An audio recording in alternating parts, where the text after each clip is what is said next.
Hello दोस्तों, आज की वीडियो में हम लोग एसएससी के कुछ महत्वपूर्ण क्वेश्चन को बनाना सीखेंगे। तो यहाँ पर मैं आप लोगों के लिए 3 महत्वपूर्ण क्वेश्चन लेकर के आया हूँ जिस तरह के क्वेश्चन एग्जाम में अक्सर पूछे जाते हैं। हमारा पहला क्वेश्चन क्या है, एक कुर्सी को 20% की छूट पर बेचने से 20% का लाभ होता है। यदि कुर्सी को 30% की छूट पर बेचा जाए तो लाभ प्रतिशत ज्ञात कीजिए। अब यहाँ पर देख लीजिए, अगर हम ये मानकर चले कि वस्तु का मार्क्स प्राइस 100 है और अगर हम इसको 20% के छूट पर बेचते हैं तो हमको कितना बेचना होगा, 80 में बेचना होगा। और अगर इसी वस्तु को हम 30% की छूट में बेचते हैं तो हमको कितना बेचना होगा, 70 में बेचना होगा।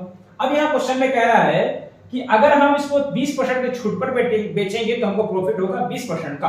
तो अगर हम ये मानकर चले कि सीपी हमारा कितना है, 100 है, तो एसपी हमारा कितना होगा, 120 होगा। अब चूंकि मार्क्स प्राइस हमारा 100 था और 20% की छूट पर बेचने पर हम कितना बेच रहे थे, 80 में बेच रहे थे। लेकिन अगर हमारा कॉस्ट प्राइस अगर 100 है और हम 20% का प्रॉफिट अगर बेचना चाह रहे हैं कितना बेचेंगे, 120 में बेचेंगे। यानी कि 80 जो है वो 120 के बराबर होगा। अब 80 को हम लोग काटते हैं 20 से तो 2 बार में कटेगा और 120 को 20 से काटते हैं तो 3 बार में कटेगा। यानी कि 2 का वैल्यू जो है वो 3 के इक्वल होगा। अब 2 से हमको 70 जाना है तो 2 को गुना करना होगा 35 से, तो इधर भी हमको 3 को गुना करना होगा 35 से। तो 3 को अगर हम लोग 35 से गुना करते हैं तो 170 का वैल्यू जो है वो 105 आ जाएगा, जो कि 100 से 5 ज्यादा है। तो हमारा आंसर हो जाएगा 5%। तो इस तरह के क्वेश्चन को हम लोग इस तरीके से आसानी से बना सकते हैं। यहां क्वेश्चन में कह रहा है एक वस्तु को उसके वास्तविक विक्रय मूल्य के 5/6 मूल्य पर बेचने से 10% का लाभ प्राप्त होता है। यदि वस्तु को वास्तविक विक्रय मूल्य पर ही बेचा जाता तो क्रय मूल्य पर होने वाला लाभ प्रतिशत ज्ञात कीजिए। तो यहाँ पर दिया हुआ है वास्तविक मूल्य का 5/6, यानी कि अगर वास्तविक मूल्य हमारा 6 है जिसको हम बेच रहे कितना में, 5 में बेच रहे हैं।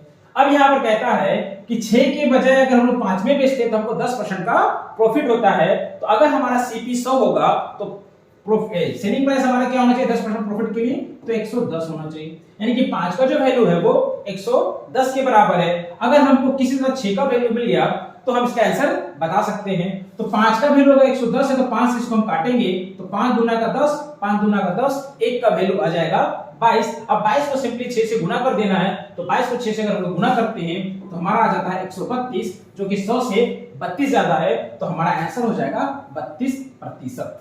यहाँ क्वेश्चन में कह रहा है एक दुकानदार अपने माल पर उसके क्रय मूल्य से 20% अधिक मूल्य अंकित करता है और प्रत्येक वस्तु पर 10% की छूट देता है, उसका प्रतिशत लाभ ज्ञात कीजिए।